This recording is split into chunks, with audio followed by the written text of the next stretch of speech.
Shalom, Bapak Ibu kasih dalam Tuhan, oleh anugerah kemurahannya hari ini kami bisa menikmati suasana sorgawi. Kesempatan yang terbaik di mana kita bisa menikmati hadirat Tuhan. Pada kesempatan ini kita akan angkat satu tema, berani tampil beda. Bapak Ibu kasih dalam Tuhan, kita sadar bahwa sebagai generasi muda Kristen adalah anugerah yang Tuhan sudah berikan bagi kita, di mana sebagai pemuda Kristen, sebagai orang pilihan Tuhan, kita bukan hanya sekedar berjalan mengikuti arus tren yang ada, tapi di sini saudaraku, kita dituntut untuk menjadi terang dan garam dunia ini. Tidak hanya menjadi penonton, melainkan kita dituntut menjadi seorang pemain.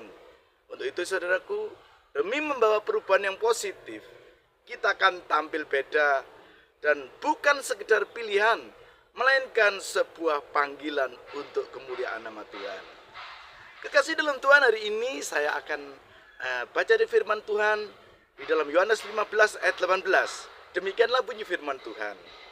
Yesus sendiri mengatakan, "Jikalau dunia membenci kamu, ingatlah bahwa ia telah terlebih dahulu membenci aku daripada kamu." Nah, kekasih, pesan ini diberikan supaya kita sebagai umat Tuhan selalu diingatkan. Lantaran bersama panggilan ini, kita sebagai pengikut Kristus, agar kita selalu berbeda dari dunia ini. Bukan berarti kita harus mengikuti tren, teladan orang dunia. Tetapi bukan kita harus mengasingkan, memisahkan diri. Tetapi kita harus benar-benar memiliki kemampuan untuk menjadi garam dan terang dunia tadi.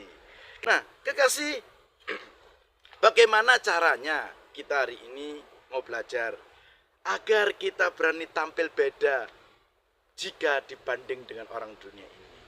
Ada 4 berkat penting. Yang pertama, berani mengakui kelemahan. Nah, untuk itu saudaraku, pergumulan demi pergumulan yang kita harapkan, marilah kita jadi orang yang sudah mengerti rencana Tuhan. Maka kita berani mengakui kekurangan kita, mengakui kelemahan kita, dan jujur saudaraku. Di dalam Efesus pasal 4 ayat 25. Karena itu buanglah dosa dan berkatalah benar seorang kepada yang lain, karena kita adalah sesama anggota. Kekasih dalam Tuhan, kita harus menjadi orang yang berani mengakui kekurangan kita, kelemahan kita. Saudaraku, sebagai milik Tuhan, marilah kita belajar dengan kondisi keadaan kita yang sebenarnya, tanpa rekayasa, tanpa dibuat-buat. Mari kita belajar menjadi anak Tuhan yang benar-benar apa adanya, mengakui kelemahan kita, tetapi selalu kita takut akan Tuhan dan berjalan di dalam lawatan Tuhan. Saudaraku, yang kedua, berani berpegang pada kebenaran. Nah, ini sangat penting Bapak Ibu. Di zaman informasi saat ini, ada banyak berita palsu, ada banyak opini-opini subjektif. Bahkan dimanapun kita berada, dengan mudahnya akan ada banyak, saudaraku, berita-berita yang kurang menyenangkan. Untuk itu Bapak Ibu kekasih, kita dipanggil untuk tetap hidup dalam kebenaran.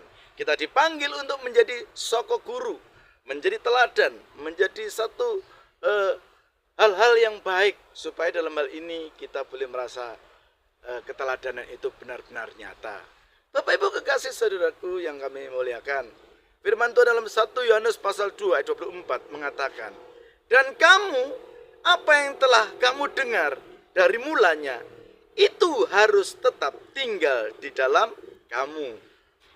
Saudara kekasih dalam Tuhan, marilah kita boleh menyadari bahwa berani berpegang pada kebenaran itu sangat-sangat sulit. Maka saya yakin sebagai orang yang percaya, marilah kita ingat di dalam kitab Mazmur 119 ayat 105 mengatakan bahwa firman-Mu itu adalah pelita bagi kakiku dan terang bagi jalanku. Kita sadar apa yang ada di dunia ini, dia mengatakan itu bisa berubah-ubah. Segala sesuatu bisa berubah-ubah. Namun tetaplah Kita sebagai orang yang mengasihi Tuhan justru sebaliknya. Kita harus tetap berpegang kepada kebenaran firman Tuhan. Kebenaran yang hakiki, kebenaran yang memiliki citra, di mana kita bisa mengharumkan nama Tuhan Yesus Kristus. Jangan pernah, saudaraku, kita terkontaminasi dengan keadaan di sekeliling kita. Yang ketiga, Bapak Ibu kekasih, kita berani mengasihi tanpa syarat. Nah, ini sangat sulit. Kadang-kadang, saudaraku, dunia tak memahami kasih yang sejati itu. Dunia tidak mengerti bahwa rahasia yang Tuhan sudah berikan bagi kita. Maka kita sebagai orang yang percaya, kita harus berani mengasihi tanpa syarat dan tanpa pamrih. Saudaraku, satu firman Tuhan dalam Yohanes pasal 13 ayat 34 mengatakan demikian, Bapak Ibu. Aku memberikan perintah baru kepada kamu, yaitu kamu saling mengasihi, sama seperti aku telah mengasihi kamu. Demikian pula kamu harus saling mengasihi. Yohanes 15 ayat 34 ini menjelaskan demikian. Ini merupakan pola di mana ketika kita mengasihi, kasih itu tulus. Kalau kita mengasihi dengan kasih tulus, saya yakin terlalu percaya, kehidupan kita sebagai orang-orang yang beriman akan selalu mendatangkan damai sejahtera sukacita di dalam setiap perkara untuk mendatangkan kebaikan bagi orang yang mengasihinya. Kekasih, marilah kita sadar bahwa betapa kasih Tuhan itu sempurna dan tidak ada satu rencana Tuhan yang gagal. Untuk itu marilah kita mengasihi satu di antara yang lain. Kekasih, ada satu pujian mengatakan, ku kasihi kau dengan kasih Tuhan, ku kasihi kau dengan kasih Tuhan, ku lihat di wajahmu kemuliaan Raja, ku kasihi kau dengan kasih Tuhan. Hanya kasih Tuhan yang senantiasa memberi satu kenikmatan. Kasih agape, kasih yang tidak bersyarat, kasih yang memiliki kekuatan positif, sehingga apa yang nampak nama Tuhan dimuliakan. Inilah kita ada berani untuk mengasihi tanpa syarat. Dunia tidak memiliki itu. Dunia mengasihi pasti ada syaratnya. Dunia memberi sesuatu pasti ada hal-hal yang kita bergaining untuk kita berikan kepada mereka. Tetapi kasih Kristus itu selalu memberikan kekuatan dan penghormatan yang luhur. Dan saya yakin di dalam Yesus ada sukacita, di dalam Yesus ada kemenangan, dan kasih Yesus sungguh abadi. Yang keempat, Bapak Ibu, apa yang harus kita lakukan? Bagaimana cara kita berani tampil beda? Yang keempat, berani memilih jalan yang sulit.